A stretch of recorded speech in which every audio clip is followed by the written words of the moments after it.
Super Mario Galaxy 1 and 2 is actually doing a lot more than I initially thought. As you probably know at this point, there has been so much drama surrounding the new Super Mario Galaxy 1+2 re-releases on the Nintendo Switch. Mainly the price. Now, I've already talked about the price in another video, which you can check out, and I am not going to glaze up Nintendo. I'm not going to glaze up the price. I don't think, regardless of what they've done here, that the $70 price for both of them are worth it, let alone $40 for each. I don't want to give you that impression at all, but what I do want to do is actually look at the new Super Mario Galaxy trailer, because they just released a new overview trailer with brand new footage of this port, and just kind of show off my surprise because of how much they've actually done to this. Now, it's not like they've completely reworked everything about it. It's not like they've added new levels or cutscenes or anything like that, but they have actually gone into what the game is and updated a few things that I want to point out and that I actually appreciate. Because if you compare what they've done with this new re-release of the game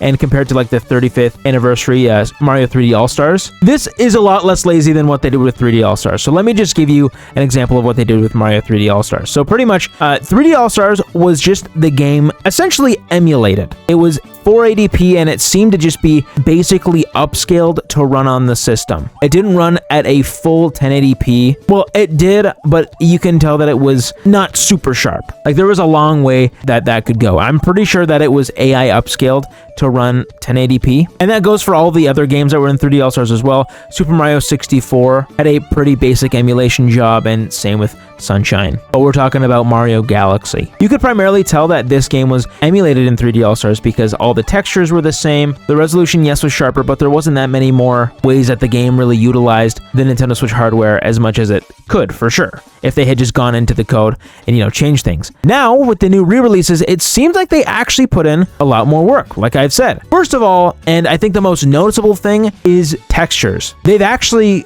redone or re-rendered a lot of the old textures from the game to the point where things look different. GVG did a video doing a direct side-by-side comparison, and you can see that the textures on one of the planets are just a lot sharper, a lot more crisp. They're not like the highest poly models, and they're not like, rendered with every single stone and, rubble and all that stuff. They're just higher quality textures we've already seen. Objects are a lot sharper, and things are re-rendered. You got like rocks and wood that just look much better and cleaner, and I absolutely love it. This is something that they didn't necessarily need to do, but if they were going to the code and reworking a lot of things, there's no reason why they shouldn't have done this. From a game developer perspective, which isn't my own, I'm not a game developer, but this seems like it wouldn't have taken, that long to really do or that much work. But I mean, hey, what do I know? I just appreciate that they actually did it and not just re-released the same emulated version from 3D All-Stars. Another thing that you'll notice is some basic quality of life features. For example, a lot of the UI has now been changed. Text is a little easier to see. It's not super different, but it's noticeable and it's a lot more sharper as well. They also added this new assist mode, which allows you to have more health and allows you to just heal by standing there. You don't even need like a mushroom or anything. Just by standing there, you're healing. This obviously isn't for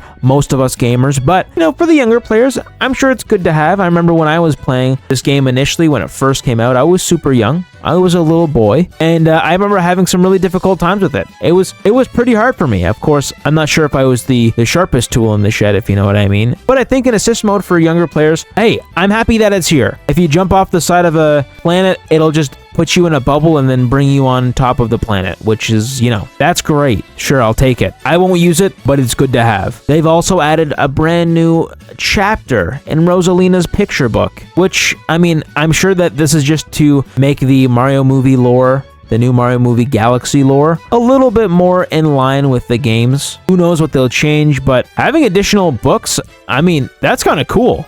I'm interested to see what they actually say. I'm interested to see what they actually change. Like, I wonder if they change any of the existing books at all, maybe some of the phrasing, or if they're just literally adding on to it.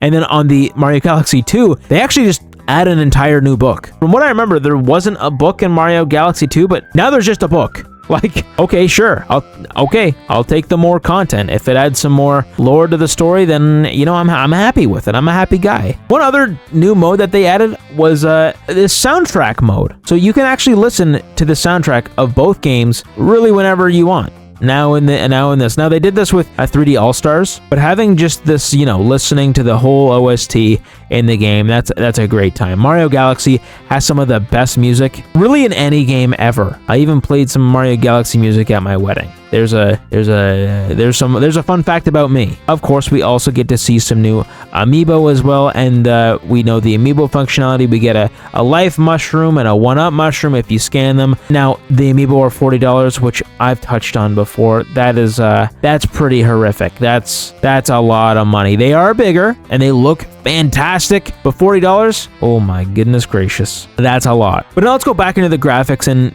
talk about what they added, like what else they added. What else is different? First of all, there's a brand new widescreen re-rendered cutscenes. So the cutscenes are now in the full resolution. They're full screen. They literally re-rendered these cutscenes, which shows me that it's not just an upscaled version of it, that they did go back and they changed a lot of things, which is great.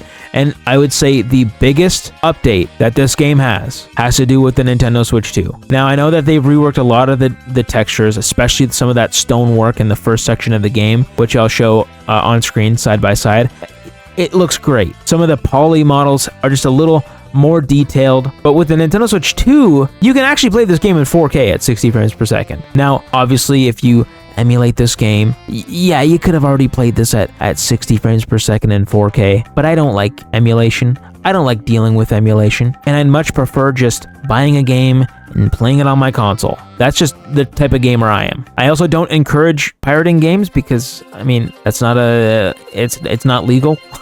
But we won't get into that here. Overall, I just want to say, yes, these games are really expensive, and yes, they're too expensive. But at least they're giving us a little bit more than just upscaling it or the same version that they already released 5 years ago on 3D All-Stars. I can't say this is worth $40 still. However, I'm at least happy that they put in a little bit more effort than what they needed to. Unless you think that they needed to do more, which I get. I would have liked to see a full-blown remaster and remake. Like brand new textures, everyth's brand new. New Mario animation, reimagined cutscenes, all that stuff. I think that would have really been insane. That would have been $70 for just one game. So, I'm happy with what they did here. I'm planning on picking these up. I'm excited to replay these. I haven't played these since I was a kid, so the fact that I get to see these new textures in 4K on my Switch 2, play it handheld and all that fun stuff without going through the hassle of, emulating or whatever. Yes, there's flaws. Yes, I don't love everything Nintendo's doing with this, but at least they're doing a lot more than I initially expected, which I appreciate. Also, I'll put GVG's video in the description if you want to check that out, because I think that's very interesting, and I use a lot of their gameplay footage in my video. So, you go check them out if you haven't seen it already. So yeah, let me know what you think about these additional graphical improvements in the comments, and if this warrants the price at all. Thanks again for watching. Consider liking and subscribing, and I'll see you in the next one. See you later.